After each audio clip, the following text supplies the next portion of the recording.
اللہ کے نبی صلی اللہ علیہ وسلم نے حضرت جعفر رضی اللہ تعالیٰ عنہ جب سریہ موتا میں شہید ہو گئے تھے تو آپ نے فرمایا تھا کہ ان کے گھر والوں کے لیے کھانا تیار کرو.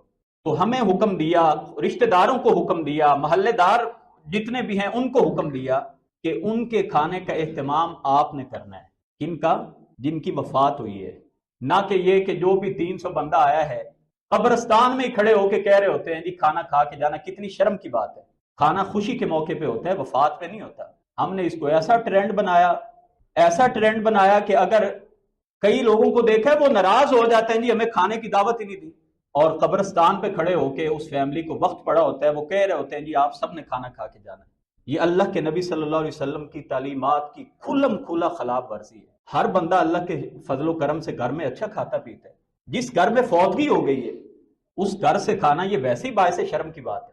اللہ کے نبی صلی اللہ علیہ وسلم نے تو اس میں فرمایا ہے کہ تمہیں چاہیے کہ اس گھر والوں کو کھانا پہنچاؤ، گھر سے پکا کے بھیجو یا ہوٹل سے لے کے، تاکہ وہ غم کی کیفیت میں ہیں، یہ نہ ہو ان کی طرف کھانا ہی نہ جائے اور وہ اپنے گھر میں شروع ہو جائیں. اور ایک اور روایت حضرت جریر بن عبداللہ البجلی عظیم صحابی رسول ہیں رضی اللہ تعالیٰ عنہ بیان کرتے ہیں، بڑی خطرناک روایت ہے ہمارے لیے.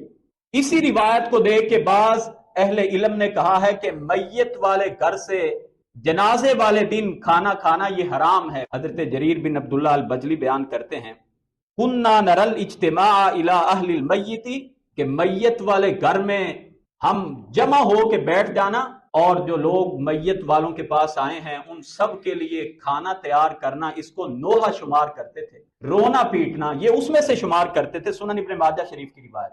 اگرچہ بعض اہل علم نے اس کی جو سند ہے اس پہ کلام کی ہے، مگر یہی روایت مسند احمد میں بھی موجود ہے کہ وہ بیان کرتے ہیں کننا نعد الاجتماع الی اہل المیت، میت والوں کے پاس جمع ہو کے بیٹھ جانا اور جو جمع ہوئے ہیں ان کے لیے کھانا تیار کرنا، من النیاحتی، ہم اس کو نوحہ شمار کرتے تھے. اور سنن ابن ماجہ میں یہ باب اور ٹائٹل قائم کیا انہوں نے کتاب الجنائز میں، یہ باب قائم کیا باب ما جاء فی النہی عن الاجتماع الی اہل المیت.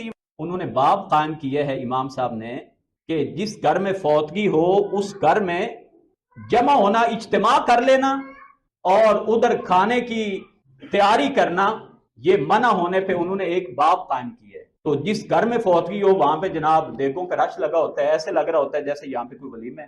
اس عمل کو ختم ہم نے کرنا ہے. جو میت کے گھر والے ہیں ان کے لیے کھانے کا اہتمام ہوگا.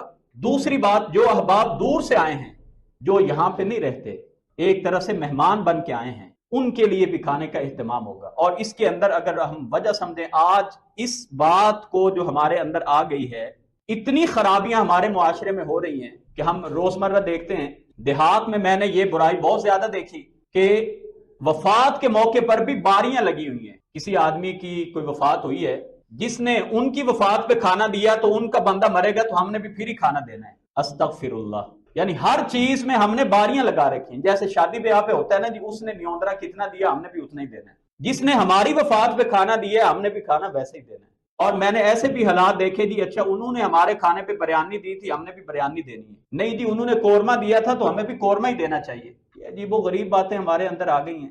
دین آسانی کا نام ہے، الدین یسر.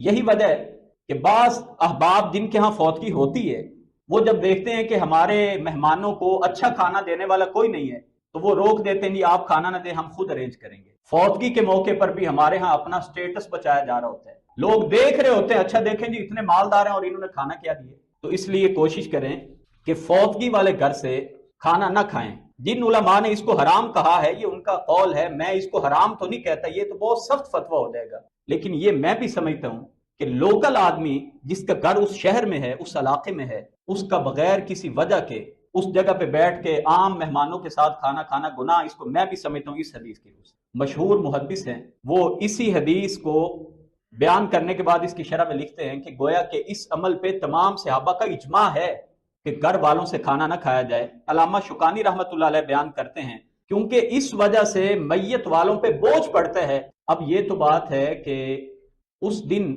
کھانا کھانے کی، اور اس دن حکم دیا کہ میت والوں کو کھانا دائیں بائیں لوگ رشتہ دار محلے دار بھیجیں. لیکن ہمارے ہاں تیجا، ساتا، 40واں برسی، یہ چیزیں کہاں سے آ گئی؟ اور ان کے پاس پیسہ ہو نہ ہو، کئی لوگ جو نہ بھی کرنا چاہیں ان کو خاندان ہی نہیں چھوڑتا، وہ کہتے ہیں جی تم نے اپنے ابے کی کوئی فکر ہی نہیں کی۔ تو تیجا ہو، 7واں ہو، 40واں ہو، برسی ہو، جناب رسول اللہ صلی اللہ علیہ وسلم کی تعلیمات میں اس کا کوئی 1% بھی ثبوت نہیں ملتا۔ دلیلیں تو بڑی دور کی بات ہے، اللہ کے نبی صلی اللہ علیہ وسلم کی سیرت آپ کی سنت اپنانے کے لیے ہے، پریکٹیکل زندگی میں لانے کے لیے ہے، نہ کہ صرف آپ کی سنت نماز پڑھنے کی حد تک ہے۔